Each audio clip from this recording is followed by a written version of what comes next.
mid ka mid ah suuqyada magaalada Muqdisho oo aan kula kulanay ganacsato iibisa qudaarta noocyada kala duwan iyo waliba kuwa iibiya hilibka xoolaha kala duwan ayaan ku wareysanay isbedelka ganacsiga ka jira suuqyada suuqa Xamarweyne oo ka mid ah suuqyada ugu waaweyn ee ka jira Muqdisho ayaan kula kulanay dadkana inoo sheegay kor u kac ku aadan sicirka qudaarta kala duwan ee dadku aadka ay u isticmaalaan qiimihii hore wuxuu jira 20 hadda waxa laga dhigay 24 marka ma garanayno roob baa jira ma bardheeran baa jirta ay dhino هذا شلكن بقولي أفرتن كنا وجوه سبحان بقولي سديت كنا بسوق هذا بهاشان لو بقولي سدح بقولي هاجر ساق سدح بقولي كنتن سدح بقولي نغت مرة ساسو كلا لواتن لاتي لبي هاجر ثلاثي أفر كنا يمرو سهد وحدن وأقول هذا سبحان بس وحكي أنا وبيجا جراكه وبيما كسر هذا وبيجا بيوم بيري ساسي كقللين يعني ثاني نقطة مد xoogaa adiga macaan 180 kuna la geliyaa tan 150 kuna la geliyaa basaasi kala maraya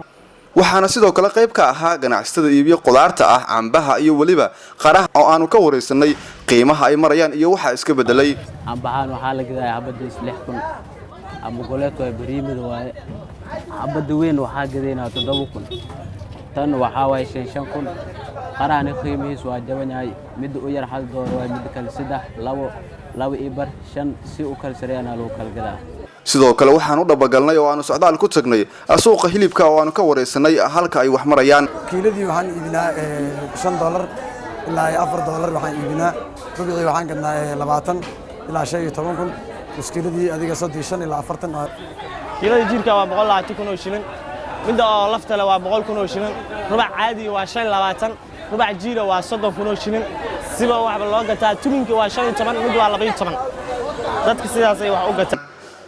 waxa ayana meesha ka marnayn sarifka lacagaha kala duwan oo aanu ka wareysanay sariflayaal iyagu noo sheegay sida lacagaha loogu kala sarifanayo magaalada Muqdisho sarif waxa iska bedelay $100 xasan 2 milyan 220 qaybta hore bixinta 2 milyan 260 markaas waxay ka dibnoo isbedela mar 2 milyan 100 taga mar 2 milyan 150 أول مركب ربيع رسمي وفدية لا مليون لا بقول وفدية إلا من يزدح بقول halkani waa suuq weyn ee Xamarweyne oo kamid ah suuqyada ugu weyn magaalada Muqdisho waxaanu kula kulanay dad badan oo isugu jira kuwa iibiya badeecada sida qudaarta kala duwan mooska cambaha iyo sidoo kale qaraha waxaanu sidoo kale kula kulanay dad iibinaya hilibka noocyadiisa kala duwan sida ariga geela iyo waliba lo'da oo iyagu inoo sheegay halka suuq wax marayaan saaka Maxamed Umar Cabdi Nuur Dhaqane Goobjoog TV